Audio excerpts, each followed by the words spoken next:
আজকে আমার একটা পার্সেল এসেছে, উপরে লেখা দেখতেই পাচ্ছেন, আসলে ভিতরে কি আছে। তো আমি বাচ্চাদের স্কুল থেকে আনতে যাচ্ছি, তখন এই পার্সেলটা এসেছে। তো তখন এই জন্য আর খোলা হয়নি।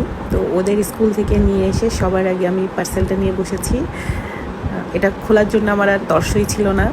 তো প্রথমেই দেখছি এখানে কিছু গাছ, যেগুলো আমি অর্ডার করেছিলাম না, এগুলো আপু আমাকে গিফট হিসেবে পাঠিয়েছেন। তো এখানে এই যে রিও প্লান্ট, এটা আমার বাসায় অনেক, আর বাকি দুইটা গাছ আমার নেই, এই জন্য আপুকে থ্যাংক ইউ জানিয়েছি আমি। আর এই যে এগুলো আমি অর্ডার করেছি, এই গাছগুলা আপু যে সুন্দর করে পার্সেল করেছেন, এইগুলো আসলে পার্সেল করাটা আমার অনেক পছন্দ হয়েছে। প্রত্যেকটা গাছ খুবই ভালো ছিল, মানে কোনো ধরনের ক্ষতি হওয়ার কোনো সম্ভাবনা নেই। উনি এত সুন্দর করে পার্সেল করেছেন। আরও 2 দিন আগে এই পার্সেলটা উনি কুরিয়ারে পাঠিয়েছে, আমার হাতে পৌঁছালো 2 দিন পর। তো তারপরেও গাছগুলো কত সুন্দর আছে। তো আমার এখানে বেশিরভাগই ছিল পথস টাইপের গাছ, কারণ আমার আসলে পথস টাইপের গাছগুলো খুব পছন্দ। তো আমি খুলেই যাচ্ছি, শেষই হচ্ছে না। আর এই যে গাছটা, এটা হচ্ছে রুবি নেকলেস, মোস্ট ফেভারিট একটা গাছ। তো মানে অনেক দিনের শখ ছিল এই গাছটা নেওয়ার।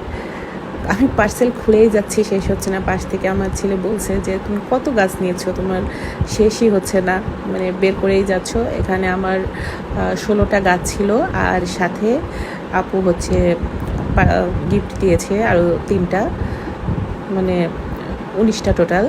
আর এই যে দেখেন, বেশিরভাগই আমার পথস টাইপের গাছ। এইটা আর একটা গাছ ছিল, যেটা আমার খুবই পছন্দের একটা গাছ। এটার ভিতর ছিল, এই গাছটার নাম কি যেন ভুলে গেলাম, এটা স্ট্রিং অফ পার্ল। এটাও আমার খুব পছন্দের একটা গাছ।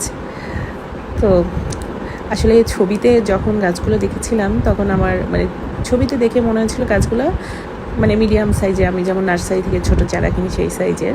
বাট সামনে আসার পর দেখছি তার থেকে অনেক অনেক ছোটো। সমস্যা নেই, আমার যত্নেরা খুব দ্রুতই ভালোভাবে বড় হয়ে যাবে।